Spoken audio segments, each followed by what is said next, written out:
börsijutud investor versus kaupleja. Seda korda on, nagu te näete, siis pisut teistsuguses õhkkonnas ja keskkonnas. Istume siin täna Tartus stuudios ja kaupleja on kaugelt kohale sõitnud. Tere Markus! Tere Märten ja palju õnne sünnipäevaks meile. Saime siis 2-aastaseks. Kulub ära. Täitsa tore mõelda, et juba episoode on päris palju. Täna 40 episood, mida siin linti võtame. Aga eelmises saates küsisime siis oma kuulajate vaatajate käest, et kui neil on mingisuguseid küsimusi meile, siis pangu aga teele ja täna võtame need küsimused siis ette.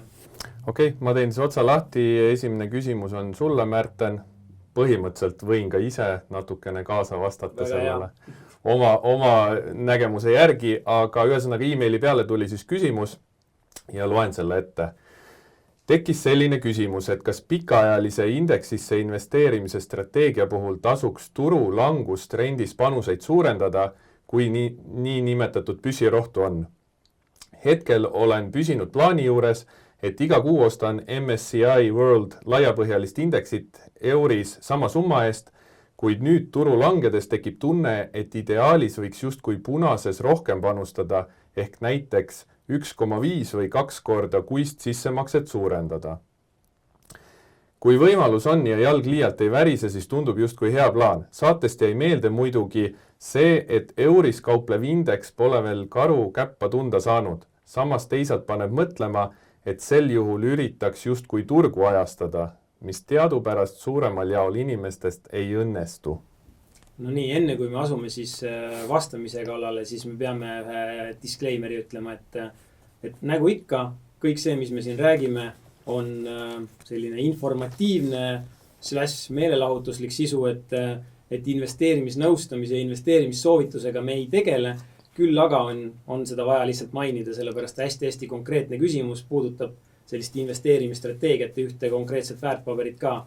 Aga me teame kõik, et selle pikaajalise jupikaupa ostmise suur pluss ju ongi see, et kui hinnad langevad, siis sama raha eest ostes me saame justkui tükikaupa rohkem. Ja kui me nüüd mõtleme, et mida odavamalt ostame, seda rohkem tükke saame, siis kui me nüüd keerame sinna vinti peale ja suurendame seda summat, siis puhtalt matemaatiliselt vaadatuna on see ju hea käik ja hea liigutus, et mina ise olen igati sellise toimetamise poolt. Võib-olla siin ääremärkusena siis ütleks veel ära, et indeksite puhul ja laiapõhjaliste ETF-ide puhul elu on näidanud, et töötab hästi päris see strateegia ja on hea lähenemine, aga üksikud väärtpaberid, olgu nad aktsiad, krüptod või midagi muud, et see on täitsa teine mäng, et see ei ole see koht, kus siis seda duubeldamise strateegiat rakendada. Mis on sinu enda mõtted? Tead, minule see küsimus meenutas ühte nimi on Martingale, mis on 18. sajandi Prantsusmaa tõenäosusteooriast üks pettimise süsteem, mille kohta ma kunagi kuulasin ja selle mõte on siis see, et kui tehakse panuseid, siis iga kord, kui on kaotus, siis sa duubeldad oma panuse suurust. See on justkui nagu kasiinos on ju, et ruleti lauas panustad punasele, tuleb must, teed järgmise topeltpanuse, tuleb jälle teine värv, teed uue panuse ja minule selline toome siis siia langeva turu on ju, kus turg läheb sinu vastu ja sa tegelikult kaotad raha isegi, kui sa ei ole seda realiseerinud. Minu jaoks ei ole vahet realiseerimata või realiseeritud kahjum on kahjum. Sa kaotad see raha ja sa tegelikult küsimus oli siin, et duubeldada siis oma panuseid sinna langusesse. Ja minu mõtteviis kauplemises on vastupidine, mis on anti-martingale, mis tähendab seda, et kui turg läheb sinu vastu, siis sa võtad riski vähemaks ja kui asi pöörab ja läheb sinule sobivas suunas, siis sa vastupidiselt suurendad oma panuseid. Ehk mina üldiselt ei poolda seda viisi, küll aga kui ma seda teeks, siis ainult selles samas MSCI World laiapõhjalises indeksis, sest see indeks ise on juba kauplemissüsteem. Et tema ostab seda langusel juurde, aga tegelikult ta ostab siis odavamalt seda kauplemissüsteemi, mis seal indeksi sees ise korrigeerib ja vahetab neid ettevõtteid turukapitalisatsiooni järgi, ehk siis ta tegelikult vahetab kaotajaid võitjate vastu välja. See on mõnes mõttes huvitav, et sa selle martingale nüüd jutuks tõid, et ma ei tea, kas täna on nüüd see koht ja see saade, et sinna sukelduda on ju, aga see oli suurepärane näide, see kasiino näide, et sellepärast, et seal iga uus tulemus ei sõltu eelmisest. Aga kui me räägime globaalsest aktsiaindeksist, siis mida sügavamale ta vajub, seda rohkem ta siis tõmbub tagasi või hakkab tekkima see magnet, see tagasi pöördumine keskväärtuse juurde, kui me vaatame väärtussuhtarve või mingisugust trendi või mida iganes. Et ma ütleks, et seal meil ei ole tegu, inglise keeles on independent, eesti keeles, kuidas siis statistikas öeldakse, iseseisvad või sõltumatud sündmused. Et need on kuidagi seotud, aga jah, ma ei tea, kas me täna sukeldume sinna maailma. Jah, võt ongi see, et ma vaatan ise seda kauplemistehingute pildis ja ma olen nõus, et maailmaindeks on võib-olla üks selline, et kui sa sinna regulaarselt säästad ja kogud raha, siis üldiselt ta käib ju maailma majandusega nii-öelda pikaajaliselt ühte jalga. Väga skeptiline ma oleks, nagu sa ütlesid ka, üksikaktsiate ja mingite krüptode puhul on ju, seal see pigem ei ole hea mõte riski seisukohalt, aga ka üksikriikide põhjal, näiteks, et ainult USA indeksid või ainult Inglismaa indeksid või Euroopa.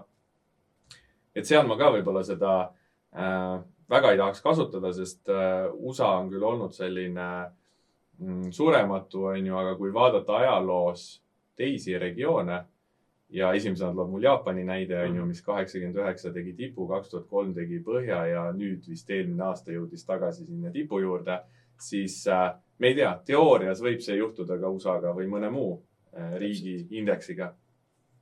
Aga maailmaindeks, jah, kuna ta reguleerib siis üle maailma ennast võitvatesse aktsiatesse, siis kui midagi, ütleme siis nii, et kui midagi paremat ei oska oma rahaga börsil teha, siis ma teeks. Ja mina ütleks ka, et kui kusagil üldse tuubeldada, see tegelikult ei pea olema tuubeldamine, et piisab ka ju sellest, kui sa 25 või 50% suurendad seda summat ja alati tasub minu arvates enda jaoks läbi mõelda, et mis siis, kui see langus kestab 3 kuud või 9 kuud või 2 aastat, on ju. Et kui kiiresti sa oma selle varu ja püssirohu siis tööle paned. Aga liigume järgmise küsimuse juurde ja küsimus sulle puudutab siis üllatus on ju kauplemist. Karin küsib, et kuidas sa tagad kõrge success rate'i ehk edukuse määra oma uuel $100 päeva kauplemise strateegial, sest tema arvab, et see risk-reward suhe 2:1 tundub tema jaoks selline täiesti ulme. Aga viska siis see slaid ka ette, et ma võtsin endale abiks siia ühe sellise lihtsa tabeli, et seda mõtet kirjeldada. Ja slaidil on siis risk-reward tabel, riski suurus, tulususe suurus ja kolmandas tulbas on break-even win rate ehk siis võidumäär, mis on vajalik, et omadega nulli tulla. Et seal keskel kohe on näha, et kui risk ja tulusus on 1:1, on ju, siis 50%, pooled on võidud, pooled on kaotused sama suured, siis on nullis. Ja selle rohelise kasti ma tõmbasin sinna ümber, kus ma põhiliselt toimetan ja seni olen toimetanud, ehk siis riskin $1, et teenida $2 või riskin $1, et teenida $3 ja siis on mul vaja võidumäära vastavalt siis kas üle 25% või üle 33%, et olla kasumlik selle riski tulususe suhtega. Ehk siis minu võidud on suuremad kui kaotused, aga mul võib olla siis näiteks 100 tehingu kohta kaotusi tegelikult arvuliselt rohkem, aga ma olen ikka kasumis. Ehk siis ma ei pööra tähelepanu sellele, palju arvuliselt on võite kaotusi, sest võidud oleks piisavalt palju suuremad ja see tekitab kasumi. Aga nüüd küsimus oli sellest vastupidisest, et risk on suurem kui oodatav tulusus ehk riskin $2, et teenida $1. Ja seal on kohe vajalik suurem võidumäär. Ehk siis nagu tabelis näeme, 67% ajast peab olema õigus, et olla nullis. Ja seal ma rääkisin ka sellest eelmises saates, et see oodatav võidumäär oleks 80%, mis on päris kõrge. Ja nüüd Karin küsib, et kuidas ta küsis, kas ma seda garanteerin või... Ja kuidas sa seda saavutada suudad? Ja ega garanteerida seda ei saagi, et see on üldse minu see päevakauplemise strateegia. Selle esialgne mõte, kui ma hakkasin seda augustis futuurides kauplema, oli tegelikult see, et see sisse-välja, mis ma rääkisin, see $100 päevas, tegelikult kauplen päevasisest hinnamüra. Ma tegelikult lähen nagu hetkeks lihtsalt mingi võbeluse järgi. Ma otseselt nagu mingit signaali ei otsi. Jah, ma olen paika pannud selle sisenemiskoha, kust ma lähen, et see võbeluse kätte saamine oleks suurema tõenäosusega. Aga tegelikult ma kauplen nagu müra. Ja nüüd ma olen oktoobrist, ma rääkisin ka, et ma tahan selle viia optsiooni strateegiaks, et futuurides ma kauplen optsioone ja optsioonide see lisaväärtus nii-öelda on see, et kui ma müün optsioone, siis kui turg ka kuhugi ei liigu, läheb külgsuunas, siis ma selle aja eest, see on time decay, et see optsioon kaotab oma väärtust ajas ja kuna mina olen nagu lühike, mina müüsin selle, siis mina teenin sellest, et selle optsiooni väärtus langeb. Ja ma olen praegu siis hakanud kauplema neid 0 päeva SP500 optsioone. Mis tähendab 0 päeva? 0 päeva, zero DTE on see days to expiration, ehk ta aegub sama päeva lõpus. Okay. Ta aegub sama päeva sulgumisega. Ehk siis, kui ma päeva jooksul müün need optsioonid, siis õhtuse sulgumisega on nad väärtusetud. Kui hind ei kuku, ütleme puti müües ei kuku läbi selle strike price'i või selle paika pandud hinna. Kui palju sa seda preemiat sealt siis suudad korjata? Need peaks olema ju mingid, mitte sendid, vaid võib-olla murdosa sendist või? Ei, sellepärast, et vaata SP500 optsioon, üks optsioon on 100 ühikut ja kui indeks on 3600 punkti, siis ühe optsiooniga ma liigutan $360,000. Nüüd ma simulatsiooni ja paberrahakontol proovisin ka volatiilsel päeval lihtsalt ilma kaitsva optsioonita kaubelda. Lihtsalt müüsin puti ja vaatasin, mis saab. Ja volatiilsuses lihtsalt see 300-kilone positsioon seal üles-alla ja väga selline juhuslik ja võib-olla mitte väga kindel tehing. Aga nüüd ongi see, et kui päevasisene paanika on turul, ma müün sinna alla selle, kui ma eeldan, et see nii-öelda mingi põhja tekitamine hakkab, siis ma müün sinna alla put-optsiooni ja ostan ise allapoole kaitsva put-optsiooni. Eks ma müün puti, aga ma ostan ka. Ja lihtsalt see risk on nüüd selle kahe vahe. Ja kui ma ostan $5 strike price'iga erineva puti sinna alla, siis mu risk on tegelikult $5 korda 100 on $500. Aga näiteks selle müügist ma saan preemiat $200.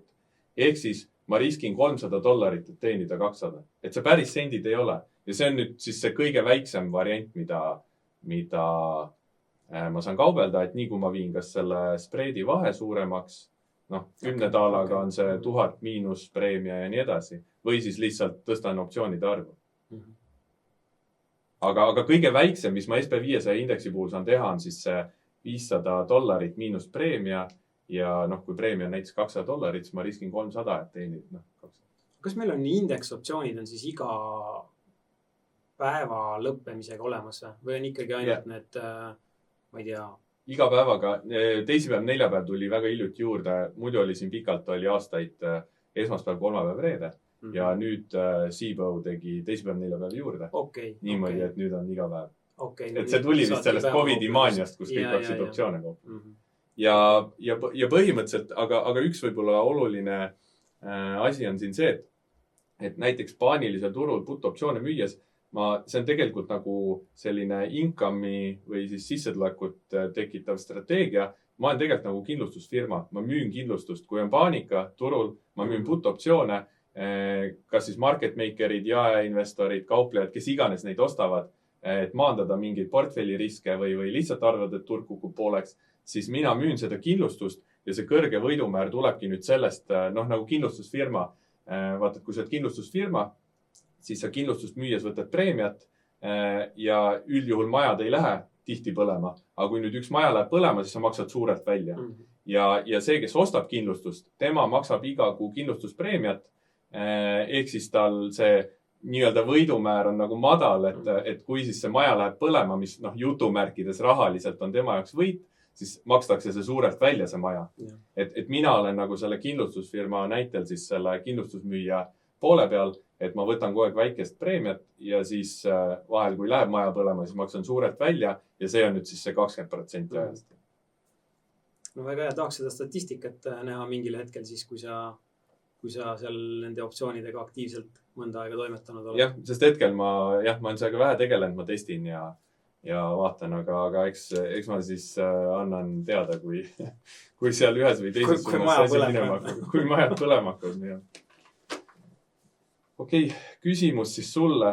Mis maa aktsiaid ETF-e pole mõtet läbi IB konto osta, kuna teenustasud on kõrged? Igaks juhuks käisin veel täna üle ja vaatasin ka, tegin selle kiire võrdluse, aga praktiliselt ainus riik ja regioon, mis mulle silma jäi, on Balti börs, ehk siis Eesti, Läti, Leedu. Et seal tehingutasu on küll väga madal, ikkagi see sama miinimum 1,25 nagu teiste Euroopa börside puhul, aga seal lisandub siis 3/2 vahendustasu, mis on 7 eurot per tehing. Mis sisuliselt tähendab seda, et miinimum, mis sa maksad Tallinna börsilt aktsiaid ostes läbi IB, on siis 8,25 justkui. Ja tead, mis sellega mulle meenub? Nii. Mina ei ole muidu Balti börsilt midagi kunagi ostnud, aga ostsin 2019 Tallinna Sadama 1 aktsia 2 euroga läbi IB konto, et minna sõpradega koos sinna aktsionäride koosolekule kohvi jooma ja kooki sööma ja siis seal istuda ja chillida. Ehk siis ma ostsin 1 2 eurose aktsia ja IB-s maksin selle eest 10 eurot sisse ja 10 eurot välja, mida ma ei teadnud.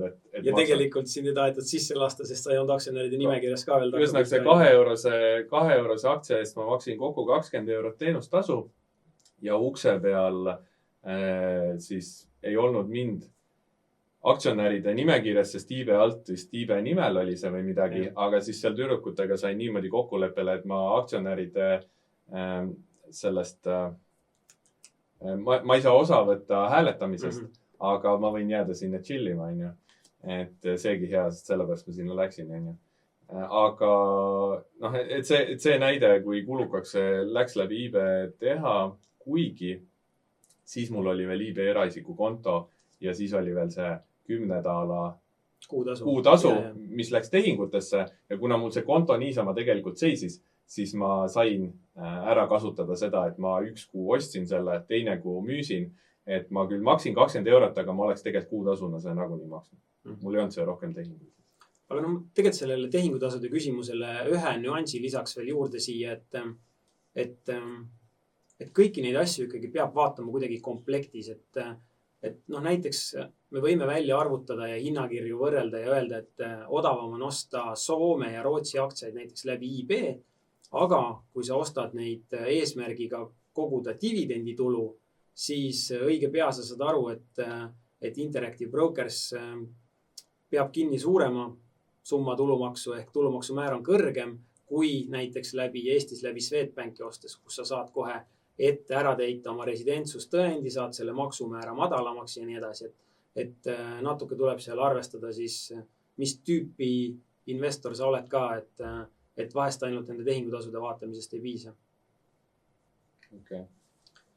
Nii, aga järgmine küsimus sulle, et sa oled meie omavahelistes vestlustes jaganud päris palju oma erinevaid strateegiaid koolitustel ka ja siin börsijuttude saates samamoodi. Aga tuli siis küsimus, et kas sul on plaanis peale proovimist lõpuks välja valida ainult üks strateegia ja sellega jätkata või sa oledki see hunt kriimsilm, kellel on 5, 7 ja ma ei tea palju sul neid nüüd on 9 või 11 strateegiat, mida sa portfellis rakendad? No see hunt kriimsilm tuli nüüd sinu suust. See tuli minu suust. See ei olnud küsimus. Aga selles mõttes, et ma ei proovi enam neid strateegiaid, kuhu ma olen ikkagi oma päris raha ja kapitali allokeerinud. Et kui ma kauplen täna 10 strateegiat ja seda 11. testin, millest me just rääkisime, see optsiooni päevakauplemisstrateegia, siis ma ei nimetaks seda enam proovimiseks, et proovin ikkagi kas siis simulatsiooni või backtesti programmis. Aga täna ma olen juba allokeerinud oma raha sinna ja ma ei näe mingit põhjust ainult ühte strateegiat kaubelda, sest ma hajutan oma kauplemise äristrateegiate vahel. See võrdlus oleks võib-olla tuua, et kui sul investorina on 10 erinevat aktsiat portfellis, kas sul on plaanis neist 9 ära müüa ja ainult ühte hoida? Ilmselgelt ei ole, et see on mingi põhjus, miks sul on 10 aktsiat, et sa oled ära hajutanud 10 aktsia vahel ja täpselt samamoodi olen mina hajutanud ära oma 10 strateegia vahel. Igal strateegial on oma hea ja halba aeg vastavalt turu olukorrale, turu režiimile ja situatsioonile. Et see ei oleks küll mõistlik ainult ühte strateegiat kaubelda. Hea vastus, hästi selgitatud. Okei. Küsimus. Märten, kas jagaksite valemit, mida kasutate õiglase väärtuse arvutamiseks? Kuidas te suhtarvudest hinna leiate? Sa küsisid seda nii ilmekalt ja selgelt sellepärast, et sa tead, et nüüd tuleb veidi pikem jutt. Tavaliselt tõesti, täpselt nii nagu sina oma erinevaid võib-olla strateegiaid tutvustades on see ühe terve veebiseminari või koolituspäeva teema, siis selle väärtushinnangute, väärtussuhtarvude, valuatsioonide ja õiglase väärtuse teema täpselt samamoodi, aga püüame siis hästi kiirelt ja lühidalt läbi käia. Ehk siis, kui me räägime nendest erinevatest väärtussuhtarvudest või niinimetatud valuatsiooni mõõdikutest, siis meil on 2 võimalikku viisi, kuidas neid grupeerida. Ehk meil on esimene grupp on niinimetatud absoluutse väärtuse mõõdikud. Ehk midagi sellist, kus me saame välja arvutada, mis on selle ettevõtte või aktsia sisemine väärtus või õiglane väärtus. Inglise keeles kasutatakse sageli termineid fair value ja intrinsic value. Ja valdavalt, et jõuda siis selle ettevõtte sisemise väärtuseni, mida püütakse teha, on see, et prognoosida ettevõtte rahavoogusid, kasumimarginaale, kasvumäärasid ja nii edasi. Ja selle pealt siis välja arvutada, mis see ettevõtte väärt võiks olla. Et nagu juba ise ka kohe aru saite, et me räägime siin prognoosimisest, me räägime mingitest hinnangutest, mingisugusest matemaatilisest valemist, kus on sisendid. Ehk tegelikult see on üks väga subjektiivne arvutuskäik. Ja teine viis nii-öelda siis seda valuatsiooni määrata või mõõta on suhtelise väärtuse mõõdikud ja need on nüüd natukene tõenäoliselt enamusele investoritele tuttavamad ka, et PE ehk hinna kasumi suhtarv, PS ehk hinna müügikäibe suhtarv, PB ehk hinna raamatupidamisliku väärtuse suhtarv ja EV/EBITDA ka siis ehk ettevõtte väärtuse ja ärikasumi suhtarv.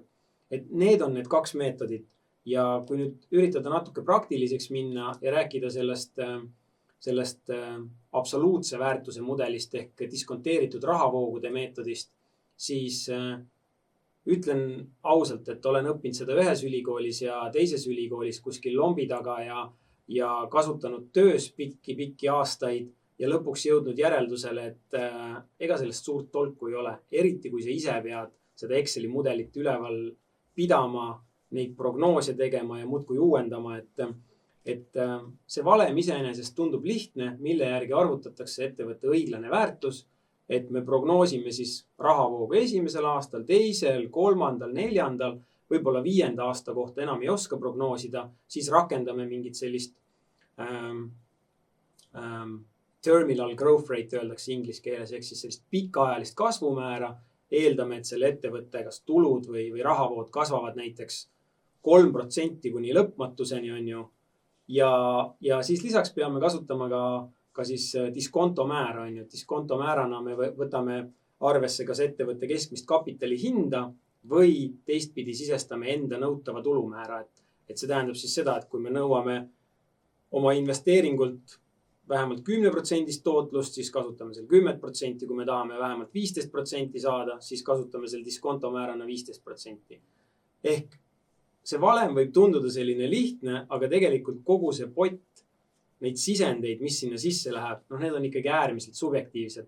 Ja varem või hiljem, kui sa mängid nende mudelitega, siis sa saad aru, et päris tihti me jõuame järeldusele, et need mudelid on väga-väga tundlikud nende sisendite suhtes. Ehk siis, kui sa muudad ühte sisendit ainult natukene, siis see väljund, eks õiglane väärtus, see kas kukub või tõuseb 10%.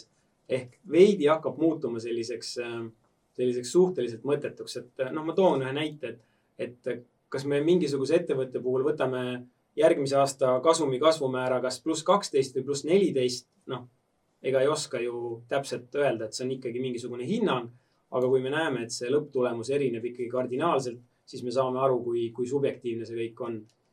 Ja teine viis, ehk siis korraks tagasi tulles selle sama diskonteeritud rahavoogude meetodi juurde, et ma täna ise mingisuguseid selliseid mudeleid ei kasuta või ei jooksuta. Ainus, mida ma teen, on paar sellist tasulist veebisaiti, kus kuvatakse siis nende õiglaste väärtuste hinnangud ja siis ma lihtsalt iga kord kontrollin, et mis on need sisendid, mis on need eeldused. Analüütikud on jooksutanud mudeli, ütlevad, et Google'i õiglane hind on näiteks 140, siis ma tahan teada, et missugust kasvumäära nad seal eeldasid, missugust kapitali hinda, missuguseid kasumimarginaale on ju. Ja siis korraks oma peas lasen läbi, et kas see tundub mõistlik või mitte. Nüüd teine meetod on oluliselt lihtsam, mida kasutada. See kannab nime tagasipöördumine keskväärtuse juurde, ehk see mean reversion inglise keeles. Markus siin muigab on ju, et me läheme siin natuke sellise ülikooli loengu vaibi ära juba. Ma loodan, et sa vaatajaid kuulajaid samamoodi ära ei kaota, nagu sa mind juba poole jutu pealt ära, nagu mina ära kadusin. Loodame. Vaatajatel, kuulajatel on see võimalus, et nad saavad tagasi kerida ja lõputult kuulata seda sama selgitust. On ju. Aga nende suhtelise väärtuse mõõdikutega on siis lugu selline, et elu on näidanud, et eksisteerib selline asi nagu tagasipöördumine keskväärtuse juurde. Ehk me hälbime mingisugusest keskmisest, ükskõik kas me kutsume teda siis keskmiseks või trendiks ja siis me tuleme teatud aja jooksul ikkagi sinna trendi juurde tagasi, siis me võime hälbida teisele poole, siis tuleme jälle tagasi. Ehk sellel graafikul, mida te näete, on sinise joonega selle konkreetse ettevõtte ajalooline keskmine PE suhtarv. Igal ettevõttel on see erinev. Oranžiga on turu keskmine USA turu puhul ehk 15, sinise joonega on selle konkreetse ettevõtte ajalooline keskmine PE. Ja musta joonega on kujutatud selle ettevõtte aktsiahind. Ja nüüd te näete, on ju, et kõigub siin ühele ja teisele poole, sõltuvalt sellest, et mis tüüpi ettevõttega on tegu, et kui on mingi kommunaalsektori firma või ma ei tea, Procter & Gamble või Colgate-Palmolive, sellised esmatarbekaupade ettevõtted, siis ega nende aktsiahind ei kõigu väga palju, nende majandustulemused ka ei kõigu, et nemad liiguvad suhteliselt lähedal seal oma ajaloolise keskmise juures, aga siia paningi ühe tööstussektori ettevõtte, mis on selline üpris tsükliline ehk kõikuva iseloomuga ja me näeme, et see hind ikka hälbib sellest keskväärtusest päris palju ja õige pikaks ajaks ka ikkagi aastaid vahepeal ta on ülehinnatud või alahinnatud. Ja ega see loogika on siin tegelikult hästi lihtne, et osta siis, kui must joon on allpool sinist joont ja ära siis osta, kui must joon on ülevalpool sinist joont. Seda, kas seal nüüd müüa on kasulik, statistika on näidanud, et me ei saa nagu päris sellist järeldust teha, et seal peaks vaatama lisaks midagi veel, et seal tuleb mängu nüüd see tehniline analüüs on ju mingi trendi, hinnatrendi pöördumised ja muud asjad, et nii. Ei, ma tahtsingi öelda, et kõige selle asemel võib ka lihtsalt osta hinna läbimurret uuele tõusule, panna stopi kasumisiiga paika, kas siis 1-2, 1-3 risktulusus, lasta välja mängida ja ei ole sul vaja teada diskonteeritud rahavoogude aruandeid, ei ole sul vaja teada suhtarve või nende tagasipöördumist keskväärtuse juurde, et lihtsalt buy the breakout, stop sisse ja lähed õue mängima. Vaata mõnes mõttes ma saan aru, eks me siin istumegi eraldi toolide peal sellepärast, et meil on need erinevad maailmavaated, aga mõnes mõttes see sinu lähenemine, mida sina kasutad Keltneri kanal on praktiliselt sama loogika, on ju, tagasipöördumine mingi libiseva keskmise juurde, mis ongi oma olemuselt ju keskväärtus. Aga lõpetame selle jutu siis näidetega ka, et juhul, kui ma ostan kusagilt, kus ettevõte kaupleb siis kõrgemal oma ajaloolisest keskmisest PE-st ja justkui müün täna, on ju, et ostan siin 18,99 on see PE seal ostuhetkel, aasta siis oli 2007 näiteks ja vean selle joone kuni tänaseni, arvutan, mis on mu keskmine aastane tootlus, siis näen, et 9,5 mängib seal välja.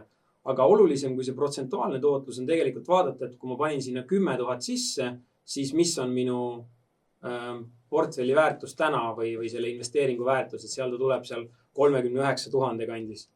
Et kui mul oleks olnud siis kannatust ja kannatlikku meelt veidi oodata, et see PE langeks siis ajaloolisest keskmisest madalamaks ja teha mõned kuud, kvartalid hiljem see ostuotsus, osta teda PE pealt näiteks siin 5 kopikatega ja vaadata, mis see tootlus tänaseni välja tuleks, siis keskmine aastane tootlus 20% ja sellest 10 000 sai hoopis tükis 131 000. Et see on see loogika ja suur pilt, et miks see väärtussuhtarvude vaatamine meigib sensi. Oota, kui sa 10 000 sisse paned, palju sa välja võtad? Nii palju, kui soovid. Selge. Aga sa seal eelmise YouTube'i saate all juba usinalt hakkasid küsimustele vastama, kui need küsimused siis selle saate jaoks tulema hakkasid, on ju. Ja seal sa mainisid, et sul on mingi veebiseminar, kuidas ajastada aktsiaoste. Täpselt. Aga sa ei pidanud ajastama. Kuidas mina ei ole öelnud, et ma ei ajasta? Üksikaktsiate soetamine oma portfelli on kogu aeg ajastamine. Okei, siis mulle jääb mulje, et enamus investoreid on siuksed kapikauplejad, et ütlevad ära ajasta, osta, hoia, ära tee mitte midagi ja siis lähevad koju ja vaikselt hakkavad seal tehnilise analüüsiga osta. Seda ma ütlen kohe, ma olen alati öelnud, ütlen nüüd ka kohe otse kaamerasse. Nii kui sa haldad üksikaktsiate portfelli, sul on 2 täiesti eraldiseisvat otsust. Esiteks sa üritad välja noppida need kirsid tordil, mingid head ettevõtted, ükskõik mis need kriteeriumid on. Ja mina näiteks vaatan siis dividendimakseid või ma ei tea, mingid kasvumäärasid. Aga täiesti eraldiseisev otsus, see number 2, on see, et ma vaatan, millal ma teda ostan, et ma ei maksaks üle. Et siis ma sukeldungi siia maailma ja see on selgelt ostude ajastamine. Kapi ajastaja, investor. Ja ma isegi olen täitsa avalikult ajastaja. Okei, no nüüd sa oled avalik. Nüüd olen avalik. Kapist välja. Nii, see oli veel mingid küsimusi? Oli küll, ma arvan, siin küsimusi. Tegelikult äkki tõmbame korraks, vahetame käiku ja meenutame seda, Markus, millest me rääkisime täpselt 2 aastat tagasi ehk börsijuttude esimeses saates. Meil oli seal paar teemat ja võib-olla minu jaoks kõige emotsionaalsem teema oli Funderbeam. Ehk siis salvestasime selle saate kas 14 või 15 oktoober 2020 meie esimese saate ja võtsin mina jutuks selle, kuidas neid idufirmasid siin Eestis ikkagi kuidagi haibitakse väga hoogsalt ülesse. Ja näitasin toona ka Funderbeami indeksit. Nüüd siin ekraanil näete te täpselt seda sama Funderbeami platvormi indeksit. Vahepeal on 2 aastat mööda läinud. Toona oktoobris 2020 mulle tundus, et meelsus on üle võlli, on täielik buum. Hind seda toona ei väljendanud, aga meelsus. Ja me näeme, mis sealt siis tegelikult toimuma hakkas. Et see oli see indeksi liikumine. Kuidas sa üldse tagantjärele vaatad nüüd kogu selle Funderbeami ja idunduse ja kasvuaktsiate tralli peale, mis siin 2 aasta jooksul toimunud on? Ja nüüd on siis see saatesektsioon, mis meie tegelikult see börsijutud mõte oli, et me ei tea ette teemasid, mida me üksteiselt küsime, sest mina ei teadnud, et sa selle asja ekraanile võtad ja mult küsid. Aga tõesti väga nostalgiline ja huvitav on seda vaadata, sest mina 2019 lõpus tegelikult aasta siis enne seda nagu esmakordselt vaatasin rohkem seda Funderbeami platvormi ja kuigi mul oli vist konto juba seal paar aastat olnud, siis ma vaatasin 2019 lõpus seal neid ja minu meelest ma seal börsijutud saates 2 aastat tagasi ütlesin ka seda, et ma lihtsalt ei leidnud või ei näinud endal seal mingit eelist. Nii et ma tegelikult ei teinud mitte ühtegi investeeringutega ostu, ei ole siiamaani teinud Funderbeamis ühtegi ostu. Sest ma lihtsalt ei näinud nagu mingit eelist, et ma lähen nüüd iduinvestoriks, kuigi ma lugesin selle Kalakanise Angeli läbi, siis ma sain aru, et see ei ole nii ja jään oma liistu juurde. USA aktsiate börsikauplemisele. Aga kui ma seda graafikut vaatan, siis see on puhtalt trendikaupleja mängumaa, et sealt oktoober 15, 2020 oleks, seal veel ei olnud otseselt kinnitust, ütleme, et seal võib-olla kuu hiljem oleks saanud läbimurde kinnituse, läinud pikaks, tulnud ilmselt välja jaanuari lõpp, veebruari algus ja saanud siis ühe valesignaali veebruaris, võtnud sealt võib-olla väikse kahjumi, aga kindlasti oleks 2021 kevadest kuni siiani olnud väljas. Pane kas või sinna mingisugune Bitcoini graafik kõrvale, nagu ma olen ise see aasta olnud Bitcoinist väljas, täpselt just sellise asja pärast. Et ei tea, kui kaua kestab tõus või langus, lihtsalt võimalikul langusel võtad riski maha ja see on täpselt selline ideaalne trendikaupleja koht, aga mis sa ise arvad seal? No, mu esimene tähelepanek on see, et me oleme nüüd ringiga tagasi täpselt seal, kus me olime 2 aastat tagasi. Sisuliselt round trip ja kes on siis osta-hoia, neil pole nagu midagi ette näidata. Et meeletu rõõm 3-4 kuud ja siis natuke närvide mängu ja siis aasta aega masendust nüüd praktiliselt või mitte 1,5 aastat. Et päris huvitav, kui kiiresti need asjad käisid. Et vaata, tavaliselt on ju, kui me räägime börsitsüklitest, siis enamasti öeldakse, et langused on kiiremad. On ju, et tõusutrend on rahulikum ja langus on kiirem.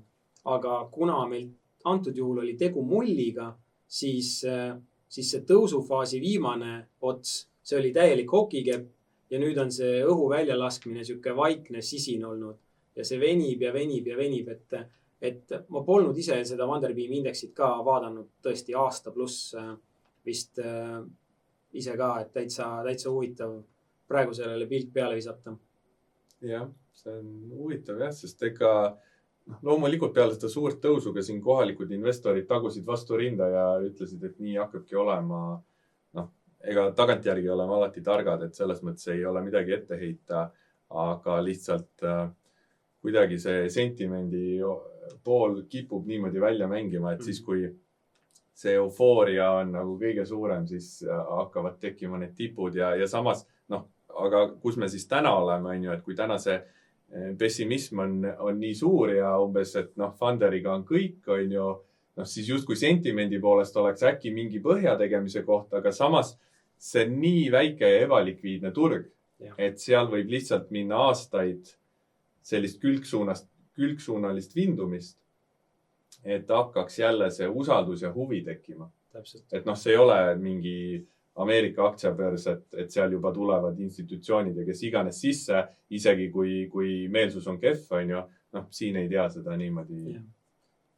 Mulle küll tundub, et see on üks nendest graafikutest, mis võiks igaüks panna omale, kui mitte seina peale, siis kuhugi maha salvestada ja korraks mõelda tagasi iseennast sinna, isegi mitte aastasse 2020, vaid pigem see 2021, sest mulle tundus, et 2021 oli eestlaste meelsus oli väga-väga positiivne ja mõelda, kuidas siis paistsid kõik need kasvuaktsiad ja see ei ole nüüd kuidagi Funderbeami kui platvormi maha tegemine, vaid lihtsalt ongi selline eluline ja kodulähedane näide sellest, mis tähendab eufooriline turg ja meelsus ja kuidas me siis oleme ringiga tagasi nüüd. Kuidas õhk välja lastakse täpselt. Aga see on siis 2 aastat tagasi. Kas sa mäletad, millest me rääkisime täpselt 1 aasta tagasi? Las ma mõtlen. Sügis 2021. Ma tean, et me rääkisime mitmetest teemadest. Kui ma mõtlen lihtsalt, mida mina siis tegin, siis september-oktoober vist oli turul siuke tagasitõmme. Ma olin ise ka drawdownis. Sinul oli vist kõige halvem kuu üldse september. Soomest püüdsin kala ja ei mõelnudki võib-olla börsil. Okay. Üks asi, mis mul silma jäi, oli see, et me rääkisime sellisest ETF-ist nagu IWM ehk siis Russell 2000 USA väikeettevõtted. Ja siin on viimase pakun, et siin umbes 3 aasta graafik natukene pluss.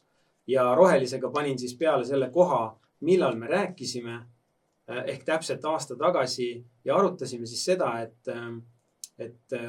kui need tasemed nüüd ei pea, sinna saab ilusti on ju selle kuhugi sinna 200 silme ei võta, me siin stuudios istume nii, et pilt on ekraani peal kaugel ka 210 äkki kusagil, et kui see 210 tase ei pea, siis me võiks lühikeseks minna väikefirmade aktsiates ja hästi huvitav olukord oli see, et põhimõtteliselt selline nädal-poolteist pärast meie vestlust, et täitsa potentsiaali on lühikeseks minna, siis oli selline fake breakout ja siis tuli ärakukkumine. Ja jällegi üks graafik, mis minu arust tasub endale kuhugi maha salvestada ja meelde jätta, et see on nüüd üks põhjus ka, miks ma püüan siis tehnilist analüüsi ka natukene rohkem päevast päeva ja mida aeg edasi oma töös ja investeerimises kasutada. Et maru hästi igasugused tasemed peavad ja hoiavad, et sina vist väga nende toetus- ja vastupanu tasemete pooldaja ei ole, aga... Ma vaatan ikka horisontaalseid jooni, aga mitte nii mingi väikeste vahedega ja lühiajaliselt, pigem siuksel pikaajalisel graafikul, jah, siin selgelt silm haarab 210 ja 230, kus vahel ta külgsuunas 2021 esimene pool pikalt liikus. Aga ma täpselt ei mäleta, kas ma pigem ei olnud ka selles, et kui üle 230 läheb, et siis võiks pikaks minna. Lihtsalt siin ta käis ja see oli nagu fake out, ehk siis ta tuli kohe alla tagasi. Ma korraks vaatasin klippi, et siis mulle tundus, et siis me rohkem rääkisime millegi pärast langusele panustamisest. Aga võib-olla siis oli see pika, ju me midagi seal tunnetasime või nägime, on ju, september oli juba oma jälje jätnud, et oli nigel ja volatiilne kuu, on ju, ja kogesime seal miinuseid mõlemaid tõenäoliselt. No eelmine aasta kokku oli ikka veel siuke ilus aeg, raha tuleb, pesu on lill. Et see oli soojendusring sellele kõigele, mis 2022 on meile toonud. Jah. Aga jah, siin jälle siis huvitav tähelepanek ka, et need pandeemiaeelsed tipud 2020 on ikka päris hästi pidanud ja kes ka vaatab siis neid graafikuid nii-öelda kullipilguga, siis väikefirmad aktsiad on selles suhtes huvitavad, et need nüüd ei teinud siin madalamaid põhju. Samas kui SP500 ja Nasdaq 100 tegid näiteks septembris madalamad põhjad, et väikefirmad on täitsa hästi hoidnud. Aga ta on natukene selle, mis on silma järgi, juuni põhja, ta on nagu natukene ära võtnud ja siis praegu pööranud kõrgemale. Ja. Sest tegelikult, kui nüüd seda tänast pilti vaadata, siis ta on siuksel, see 170 ümbrus on siuke ka pikaajaline tase, mis läheb sinna COVID-eelse tipu peale. Täpselt. Ja siuke topelt põhi, et ütleme lihtsalt silma järgi vaadates, kui ma peaks valima suuna, siis ma pigem tahaks täna siit pikaks kaubelda. Aga samas siit tulebki see võidumäär on ju ka 50-50, et nii kui ta sellest viimasest 160, ma ei tea, 5 või vähem põhjast läbi kukuks, siis läheks väikse kahjumiga välja. Et see ongi see väiksed kahjumid ja suured võidud, sest kui siit minna pikaks ja ta näiteks lendab tagasi 200 juurde ja üle, siis võib siit saada riskida $1, et saada mitu dollarit nii-öelda oodatavat tulusust, või kumma suuna sa täna valiksid, pikaks või piik? No pigem ma vaatan ka seda poolt, et kui need tasemed peavad kenasti, siis pigem see on nagu märk tugevusest ja me teame, et väikeettevõtted tavaliselt teevad neid põhju ja ka tippe varem kui suurettevõtted, eriti megakäpid on ju ja big-tech, kes on väga selgelt veel jätkuvalt languses, et väikestes on juba lootust ja arvuliselt üha vähem väikeettevõtteid teeb lühiajalisi põhju, on ju, et see on minu jaoks selline soodne areng. Aga see ei ole ka investeerimissoovitus, et me ei soovita osta ega müüa, sest me ei ole finantsnõustajad. Ja, täpselt nii. Kuule, aga ma tahaks sult ühe küsimuse küsida. Ma olen ise ka vahel mingeid vanu saateid kuulanud, vaadanud lihtsalt tagasisideks ja huvi pärast, et mida me siis mingi aeg rääkisime. Ja kevadel me käisime Aparaadio laivis, kus me ka niimoodi siis laivis toolide peal istusime samamoodi ja rääkisime. Ja mul jäi juba tookord tegelikult, mul jäi kummitama üks asi, mida sa ütlesid. Ja ma mõtlesin, et ma tahan kunagi selle võtta teemaks ja sult küsida. Ja sa ütlesid sellist asja, et 2020-2021, kui sa tegelesid sihipäraselt kauplemisega, siis sa ütlesid mingi sellise lause, et see oli su kõige stressirohkem aeg elus. Ja ma tahtsin lihtsalt küsida, et miks, et kas sa tahad kirjeldada seda, aega või miks sa niimoodi ütlesid, et see oli kõige stressirohkem aeg? No seal on palju tahke, millest ma ei tea, kas kõike võib-olla ei jõua avada või isegi ei taha avada, aga nagu peamine oli siis see, et kui tulid need turgude tagasitõmbed, kus ütleme, et mitte üks sinu tehing ei lendanud stoppidesse, vaid ühe nädala jooksul 5, 7 või 9, siis see oli nagu minu jaoks liiga palju. Oligi liiga palju. Aga ikkagi see rahaline pool ja liiga suur risk, mis korraga realiseerus, tekitas stressi, mis on loomulik, aga on nagu mitte parandatav või nagu muudetav. Ja vaata, nagu see stress tuli võib-olla nagu sellest, et mitte nende konkreetsete tehingute kahjumitest, vaid sellest, kui ma vaatasin enda sisse ja mõtlesin, et okei, ütleme, et see oli nagu petekas ja ma peaks uuesti sisse minema. Ja siis ma tundsin, ma ei taha, ma ei suuda, on ju. Ja siis ma sain aru, et järelikult on kas amps on liiga suur või et midagi on nagu valesti. Et see tegi nagu väga nagu ettevaatlikuks ja ärevaks uuesti turule raha panemise valguses. Et need kahjumid ja need lossid, mis said sisse võetud, neid ma hindasin, on ju, kus sai stopp pandud õigesti, kus mitte, see oli kõik okei, aga sealt edasi on järgmised käigud. Vaat seal mul hakkas nagu... Aga vaat see on sama asi, mida sa täna ennem rääksid sellest independent tehingust Martingale'i teemal, et seal ka ju tegelikult see uus tehing ei ole seotud enam selle vanaga. Kui sul on see uus setup uuesti, vahet ei ole, mis eelmine oli, sa sellele, seda sa võtad nagu uue võimalusena. Jah, tõsi. Olenemata. Lihtsalt tahtsingi seda küsida, et minul jäi see kummitama, et mis seal siis nii hullu saab olla, aga ma saan aru, et see...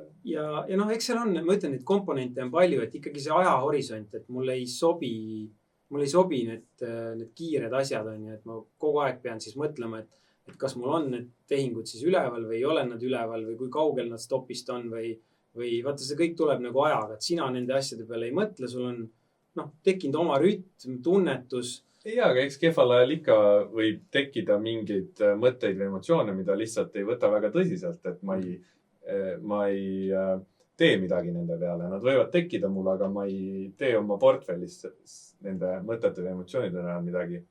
Ja vahel, kui on endal raskem aeg, oled kõvasti short ja siis on mingid rohelised päevad ja kõik su aktsiad on kõvasti plussis või vastupidi, et lähed long ja siis kohe turg jälle kukub. Siis tead, ma nagu võtan seda omaette naljana ja ma mõtlen viimasel ajal pigem selle peale, et on hea meel, et see on raske. Et kui ma tunnen, et minul on raske peale kogu seda ettevalmistust ja aastaid endaga tegelemist ja mediteerimist ja kõike seda psühholoogilist harjutamist, et kui mul on raske, siis see on hea, sest et teistel on ka raske ja võib-olla kui neil ei ole nii head ettevalmistust, neil on veel raskem. Konkurents jääb hõredamaks. Hea oleks, kui ei jääks hõredamaks, sest et kellegi, et raha ju käib turul käest kätte, et kellegi arvelt pead sa raha teenima. Et selles mõttes konkurents on hea, aga ma pigem võtangi seda meeldiva väljakutsena, et sellepärast ma tahangi seda teha ja edasi minna, et see on raske, sest kui see oleks kerge, siis ei oleks ka neid võimalusi seda raha teenida. Kuule, mul on paar graafikut veel, mis ma ette valmistasin. Viskame pilgu peale või? Ja ei, minu poolest küll. Lihtne küsimus. Kas sa ostaksid seda graafikut või mitte? Nii, nüüd ma pean juba ennem vaatama, et sa oled viimastest saadetest proovinud trikitada, et see on mingi ümber pööratud või... Ma muutsin skaala protsendiks lihtsalt sellepärast, et veel rohkem oma jälgi peita. Okei, jah, sellepärast, et vaata, kui langused on siuksed vaiksed, või tähendab, kuidas siis öelda? Ja siit isegi praegu selle nurga alt on raske nagu arvata, et mis pidi see võib olla pööratud. Ma teen asja lihtsamaks ja ütlen, et see ei ole ühe konkreetse väärtpaberi graafik, see on ratio ehk siis ühe ETF-i suhtarv teise ETF-i. Okei. okei, sa oled nüüd siin pannud ilmselt mingi kasvu ja väärtuse või midagi, et sa tahad kuulda seda, et ma ütleks, et jaa, ma ostaks neid dividendi aktsiaid ja kommunaalettevõtteid ja neid igavaid mingeid nagu dinosauruseid, mis kuhugi ei liigu. No nii lõupool käike ma ka ei tee vast. Aga ilmselt siin on kas mingi energiatehnoloogia või väärtus ja kasv või mingi selline, ma arvan, siin on. Aga hetkel on trend on üles, nii et kas siis peaks neid energia dividendi ettevõtteid ostma? Huvitav on ju, et me näeme, et kui siin on jagatud siis SP500 jagatud sellise ETF-iga, mis kajastab homebuilderite ettevõtteid. No selle peale poleks tulnud. Täpselt. Ja mina ka ei oleks ju, kui ma avastasin, et suhteline tugevus sellisest kohast nagu homebuilderid ehk siis nagu ehitus- ja kinnisvara arendusfirmad, see on siis tavaline graafik, ainult see, mis see tikker seal on. XHB, jah. Et päris huvitav, et ta on oma juuni põhjadest kenasti kõrgemal ja näitabki võrreldes kogu turuga suhtelist tugevust, et kui me vaatame, kuidas kinnisvarafirmad, ma räägin ennekõike siis riitidest ja kinnisvarafondidest, kuidas need on viimastel nädalatel pihta saanud ja siis avastada, et on mingi selline segment turust, mis näitab suhtelist tugevust, siis nagu väga huvitav. See on suhteline tugevus, aga silma järgi ütleks, et ta on ilmselt allapoole 200 päeva libisevat keskmist ja pikaajaliselt ikkagi veel languses. No, kuule, aga rohkem mul graafikuid ei ole ka, et aitab üllatustest. On ehk aeg joon alla tõmmata. Tahtsin midagi toredat öelda meie kuulajatele, vaatajatele, kes on 2 aastat meile pöialt hoidnud, vedanud omavahel kihla, et kumb siis jääb peale, kaupleja või investor.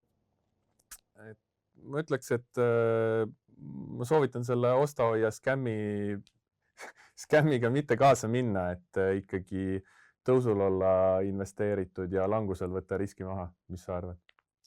Mina ikkagi jään oma liistude juurde ja ütlen, et vähemalt 50% portfellist pikaajalistes globaalsetes indeksites või laialt hästi ajutatud ETF-ides ja ülejäänud poolega võib siis olla see avalik ajastaja või kapi ajastaja üksikaktsiate osas.